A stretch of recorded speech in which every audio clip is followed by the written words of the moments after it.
പപ്പടം, ചേന പപ്പടം, മുളക് പപ്പടം, കുഞ്ഞ പപ്പടം. പിന്നെ കടുമുറ തിന്നുവാൻ മസാല പപ്പടം. പപ്പടം വേണമയ്യാ പണ്ടാരത്തി മുത്തുലക്കി. ഉഴുന്നും കാരവും ഉപ്പും ചേർത്തരച്ച് പിട്ടുണ്ടാക്കി പപ്പടം പരത്തി കെട്ടുകളാക്കി ചന്തയിൽ പോകുമ്പോൾ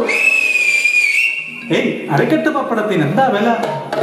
കത്തിച്ചു തുപ്പി ഞാൻ തെറി പറഞ്ഞോടിക്കും. കവലപ്പിള്ളേർ എന്തും ചൊല്ലും, വിലതുച്ഛം ഗുണവച്ചം എൻ പപ്പടം. സദ്യയുണ്ടാവലി പപ്പടം, പറക്കുന്ന പണം കേട്ട കൊതിയൂറുന്നാൽ പപ്പടവും പഴവും പായസവും. കടവുളെ എന്നാ സ്വാദ്!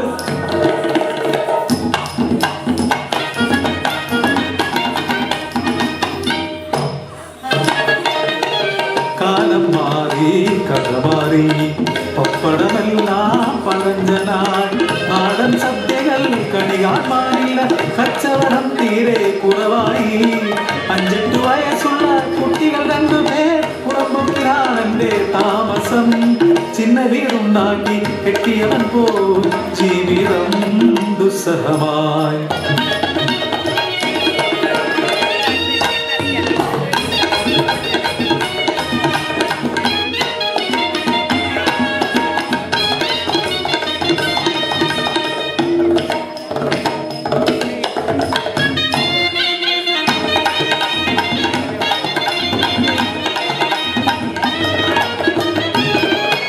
പപ്പടമുണ്ടാക്കാൻ വഴിയില്ലാതായി കുട്ടികൾ പട്ടിണിയായി നിലവിളിയായി.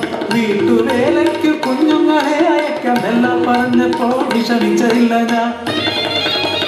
മൂത്തവൻ ഹോട്ടലിൽ പാത്രം കഴുകുന്നു. പുലരും മുമ്പേ എഴുന്നേറ്റിടണം. പാത്രങ്ങളെല്ലാം തേച്ചു മിനുക്കണം. വെള്ളം കോരി നിറച്ചിടണം.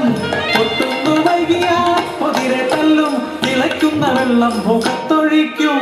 കാണുവാ ചെന്നകൾ പൊട്ടിക്കരഞ്ഞുപോയി. ഗതികേടിൻ ജന്മം ഏഴകൾക്ക്.